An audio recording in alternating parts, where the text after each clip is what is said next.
नमस्कार। हमारा शहर हमारा नेता में आपका बहुत बहुत स्वागत है। मैं हूं आपके साथ ललित और आज हमारे साथ जो हमारे मेहमान हैं वो है ठाकुर हरगोविंद पुरबिया जी। चलिए उनसे चर्चा करते हैं, उनसे जानते हैं उनकी राजनीतिक जीवन के बारे में। हरगोविंद जी, आपका बहुत बहुत स्वागत करते हैं। नमस्कार जी। आप किस विधानसभा से दावेदारी प्रस्तुत कर रहे हैं और क्या कुछ खास उस विधानसभा के बारे में आप बताना चाहेंगे? जी, हमारा सुहागपुर 138 विधानसभा पड़ती है और ये जिला नर्मदापुरम में है। तो यहाँ अपन ने दावेदारी की है और अपन चाह रहे हैं कि कांग्रेस से अपन टिकट लें और चुनाव की तैयारी करें।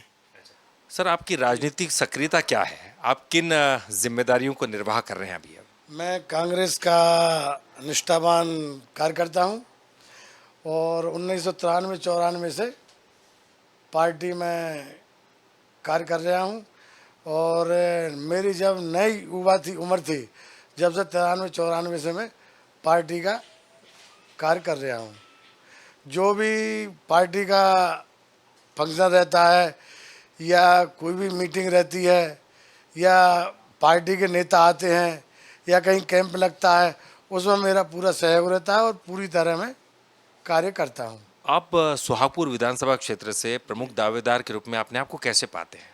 अब मैं पार्टी की नीति को और अभी पार्टी में जो नारी सम्मान के फार्म क्षेत्र में भरे आने सुहागपुर ब्लॉक बाबई ब्लॉक में, उसमें हम गांव-गांव गए तो उसमें हमको लगा पार्टी ने हमको मौका दिया, आप फार्म भरिए, पूरे बूथों पर जाइए, तो जनता का सहयोग मिला और लोगों ने ये कहा आप चुनाव की तैयारी करें। हर जगह हम जा के फार्म भरे। कुछ जगह तो ऐसा लगा लोगों ने सहयोग किया कि आप पार्टी में आए और पार्टी से दावेदारी करें, तो हमने मन बना के दावेदारी कर दी है। आपकी दावेदारी का मजबूत आधार क्या है? जी, अब हमारी दावेदारी की प्लानिंग तो ये है, मैं तो वहाँ क्षेत्र का लोकल हूँ, उसी विधानसभा का। दूसरा, वहाँ जितनी भी समाजें हैं उनमें हमारा सबसे पारिवारिक संबंध है और मैं ज़मीन से जुड़ा हुआ हूँ और जनता मुझे चाह भी रही है और जनता का आशीर्वाद भी मिल रहा है। जनता से जुड़ाव के लिए आपने अपने क्षेत्र में क्या प्रमुख कार्य किए हैं? मैंने अपने क्षेत्र में जनता के जो कार्य रहते हैं उसमें अभी सब स्टेशन बना हुआ हमारे यहाँ, उसमें भूमि के लिए मैंने 1 एकड़ ज़मीन दी। उसमें 20-25 गांव के लिए 35 गांव के लिए बिजली की सप्लाई सुचारू मिल रही है। जो 5 घंटे 3 घंटे मिलती थी अब रेगुलर लाइट मिल रही है।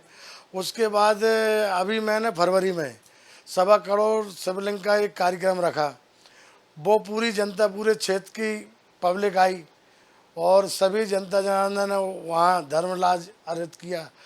मैं खुद 3 बार परिक्रमा की मैंने, और जहाँ भी भागवत पुराण होती है, कथा होती है या जो भी धार्मिक काम होते हैं उसमें मेरा सहयोग रहा।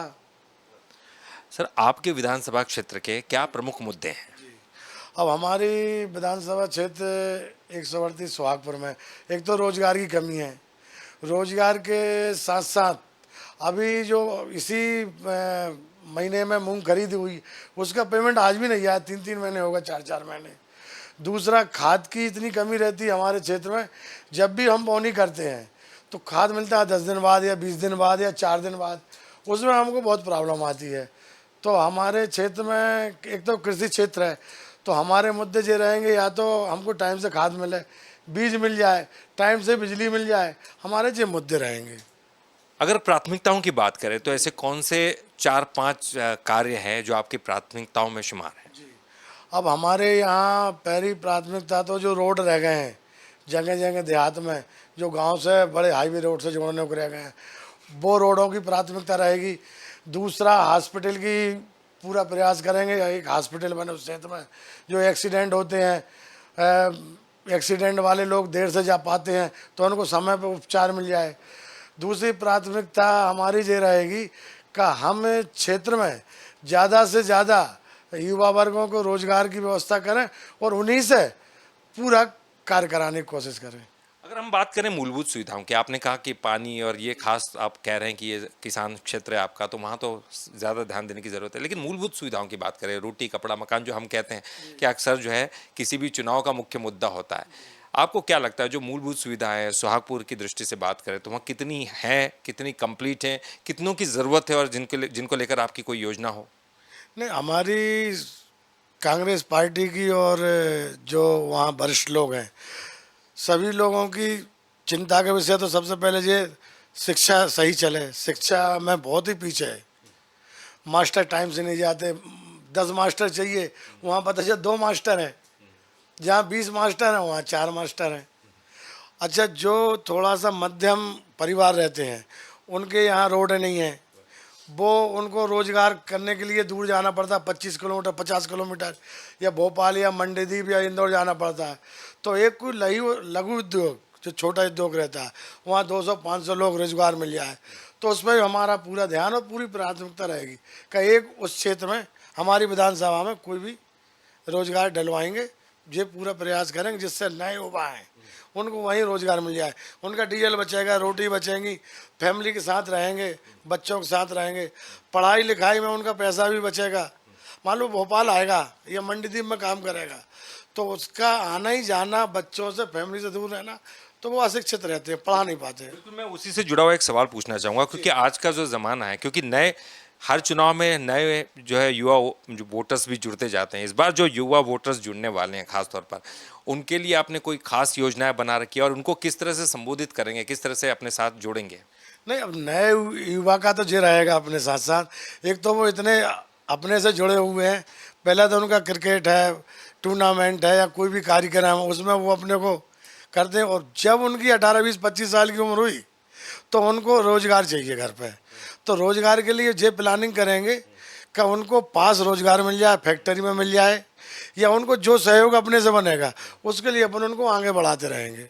अब वर्गों की बात करें, क्योंकि तमाम वर्ग होते हैं, अलग अलग वर्ग होते हैं और हर वर्ग जो है अपनी इंपॉर्टेंस रखता है, और चुनाव में तो राजनीतिक पार्टियों को सभी को साधना होता है। आपके क्षेत्र के हिसाब से आप किस तरह से अलग अलग वर्गों के लोगों तक पहुंच रहे हैं, कितने हैं, क्या है, उनके बारे में थोड़ा बताएं। नहीं, बहुत अच्छा प्रश्न है आपका जी। हमारे वहाँ मान लो पुरबिया बाहुल है, मैं पुरबिया हूँ, राजपूत ठाकुरों माता हूँ। पटेल गुजर समाज भी है, कुशवाहा समाज भी है, यादव समाज है, सराठे जी में, यानी सभी वर्ग के लोग हैं। हमारा उनसे कोई ना कोई घनिष्ठ रिश्तेदारी है, गुर बहन बना ली, गुर भाई बना लिया, फूफा जी हैं, मामा जी हैं, दादाजी हैं, एक दूसरे के इधर शादी में आना जाना, तो इतना एक दूसरे से लगाव है। तो सामाजिक मुद्दा ऐसा कुछ भी नहीं आएगा, सब एक दूसरे के बहुत निकट है। तो आपने हर वर्ग की जरूरतों को समझा है जी, इस तरह से? नहीं, अब जरूरत जो है, मान लो किसी के इधर शादी हुई तो अपने को तत्काल पहुंचना है, शादी में जाएंगे, बैठेंगे, मान सम्मान उनको मिलेगा, अपने को मिलेगा, उससे लगाओ एक दूसरे के प्रति। अपने इधर कोई शादी ब्याह होगा, वो लोग आते हैं जाते हैं, एक दिन रुकते हैं, 2 दिन रुकते हैं, कोई वाहन की ज़रूरत है, बारात रोकने की ज़रूरत है, किसी का एक्सीडेंट हो गया, किसी को तकलीफ आ गई, किसी को हार्ट पेशेंट उठाना, उससे लगाओ एक दूसरे समाज में बहुत अच्छा है। हर वर्ग की हम बात कर ही रहे हैं, लेकिन उनके डेवलपमेंट की भी बात कर लेते हैं। विकास एक बहुत बड़ा मुद्दा है, हर वर्ग चाहता है उनके क्षेत्र में विकास हो, उनके समाज में विकास हो, तो उसके लिए आपने क्या किया? नहीं, उसके लिए तो क्या, पार्टी भी और जो वरिष्ठ लोग हैं, सामाजिक लोग, उस हिसाब से सब लोग बैठ कर निर्णय भी लेते हैं अपन इस क्षेत्र में क्या कर सकते हैं अच्छे से अच्छा। मान लो उदाहरण की बात, कोई पटेल है वहाँ का, वो थोड़ा आसामी है, तो उससे हम लोग सब जाके बोलते हैं कि भाई आप 5,000, 5 लाख, 20 लाख, 10 लाख खर्च कर दो, बाकी का हम लोग करके वो काम को अपन कर देते हैं। मान लो उदाहरण की बात, कोई बच्ची की शादी है, बिटिया की, अपने को पता है जे असहारा है, तो उसको सब मिलकर तुरंत कर देते हैं। मैं साल में 10-15 बच्चियों की शादी कर देता हूँ। अच्छा, एक सवाल और है मेरा, और सवाल यह है कि आजकल का जो चुनाव है वो बहुत माइक्रो मैनेजमेंट तक पहुंच गया है। मतलब एक इतना आसान नहीं कि वो सभाएं ली या ऐसा लिया, पार्टी के अंतर जो बातचीत है उसके, लेकिन आजकल जो है चुनाव में बूथ लेवल तक जाया जाता है, पन्ना मैनेजमेंट किया जाता है। मैनेजमेंट की लेवल की अगर बात करें तो आपकी क्या तैयारियां, आपकी पार्टी की क्या तैयारी? अब सर, उसमें हमारी तैयारी, ये तो हमने बताया, हर गांव में मंडलम सेक्टर हैं, बूथ अध्यक्ष हैं, और हमने हर गांव में क्या किया है, जो नए उम्र के लड़के हैं युवा, उनकी 10-10 लोगों की, 5-5 लोगों की टीम बना रखी है। क्योंकि खेल की टीम है, किसी की धार्मिक टीम है, किसी की जिम वाली पहलवानी टीम है। अच्छा, कुछ लोग ऐसे हैं जो सुरक्षा समिति वाले हैं, तो हर टीमों को अपन ने काम सौंप दिया है और उनसे अपना आदान प्रदान, आना जाना टेलीफोन से, आजकल टेलीफोन है तो संवाद हो ही जाता है। और पूरी विधानसभा, ऐसा कोई गांव नहीं है जिसमें हमारे लोग ना हो या हम उनसे परिचित ना हो। अगर वोटर के दृष्टिकोण से देखें तो आपको और आपकी पार्टी को वोटर्स क्यों समर्थन दें? इस बार क्या हुआ है, जो नए युवा हैं और जितने भी वोटर हैं, पब्लिक बदलाव चाह रही है। ऐसा पूरे क्षेत्र में लगा, पूरी विधानसभा में लगा कि पब्लिक बदलाव चाह रही है। आप महंगाई उठा के देख लो, लाइट की समस्या देख लो, नए युवाओं को रोजगार देख लो, इसलिए पब्लिक बदलाव चाह रही है। जी, आप तो दावेदार हैं, अगर आपको पार्टी टिकट देती चुनाव में तो आप कितने कॉन्फिडेंट हैं कि आप सफल होंगे? अब पार्टी हमको यदि मौका देती है और पार्टी हम पे भरोसा करती है, तो पूरी जनता हमारे विधानसभा की हमको आशीर्वाद दे रही है और हम सीट निकालेंगे और चुनाव में विजय होंगे, ऐसा हमारा जनता का और हमारा मानना है। चलिए ठाकुर हरगोविंद जी, आपका बहुत बहुत शुक्रिया हमसे बात करने के लिए। और हम उम्मीद करते हैं, बल्कि चूंकि आप दावेदार हैं, प्रमुख दावेदार हैं, तो अब उज्जवल भविष्य की कामना करते हैं। आप राजनीतिक में नए तौर पर सक्रिय होने जा रहे हैं, दावेदारी आपको मिले ये हम कामना करते हैं। तो बहुत बहुत शुक्रिया हमसे बात करने के लिए। तो हमारा शहर हमारा नेता में आज हमारे साथ थे डॉक्टर हरगोविंद पुरबिया जी, जो कि सोहागपुर से टिकट की दावेदारी कर रहे हैं। इस कार्यक्रम में फिलहाल के लिए इतना ही। दिलीप विश्वकर्मा के साथ मैं ललित घारपुरे इस कार्यक्रम को यहीं विराम देता हूं। आगे फिर मुलाकात होगी नए मेहमान के साथ। धन्यवाद।